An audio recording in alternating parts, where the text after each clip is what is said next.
Speaker sir, మీరు విశేషమైన అనుభవం కలిగిన సీనియర్ మెంబర్ సార్. మీరు గతంలో చాలా ఉన్నతమైన పదవులు కూడా చేస్తున్నారు. మేము సిన్సియర్గా మిమ్మల్ని ప్రార్థిస్తున్నాం సార్, దయచేసి రికార్డులు తెప్పియండి.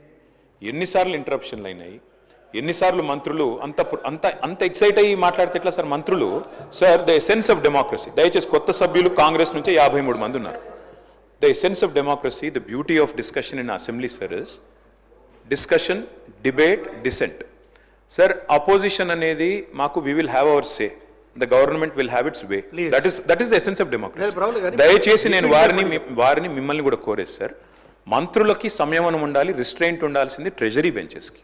అపోజిషన్ సహజంగానే మేము ప్రభుత్వం చేయని పనులు, ఇస్తానని చెప్పిన మాటలు, హామీలు కాని హామీలు మేము దయచేసి ప్రకాష్ రెడ్డి గారు, స్పీకర్ గారు ఒకటే రిక్వెస్ట్, మంత్రులకి మీరు దయచేసి చెప్పండి.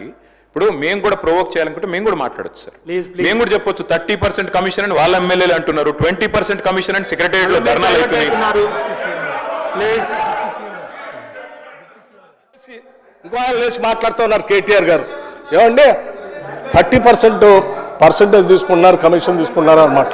ఎవరండి 40,000 కోట్ల రూపాయలు పనులు చేపించి బిల్లులు ఇవ్వకుండా రాష్ట్రం మీద 1,00,000 కోట్ల పైబడి అప్పులు చేసి మీరు పోతే వాళ్ళందరూ బిల్లులు రాక నానా బాధపడుతూ రాష్ట్రం కోసం అటు తిరిగి ఇటు తిరిగి సెకండరీ చుట్టూ తిరిగి నానా బాధపడుతున్నారు.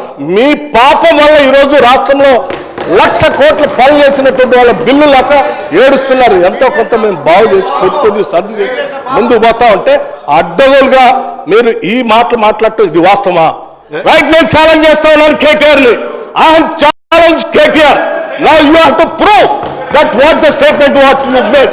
Otherwise you have to say opposite to this house he has to make a statement. అధ్యక్ష, నేను అడుగుతా ఉన్నాను, ఇది మీరు ప్రూవ్ చేయకపోతే ఈ సభకి క్షమాపణ చెప్పాలి, ఈ రాష్ట్ర ప్రజలకు కూడా క్షమాపణ చెప్పాలి. ఈ రకంగా మైక్ దొరికింది కదా అని అడ్డగోలుగా ప్రభుత్వం మీద బ్లాంకెట్ గా ఈ రకమైన స్టేట్మెంట్ ఇస్తే ఇట్ ఈస్ నాట్ కరెక్ట్. అధ్యక్ష, గౌరవ సభ్యుడు దీని మీద తిరిగి సమాధానం చెప్పాలి, క్షమాపణ కూడా చెప్పాలి.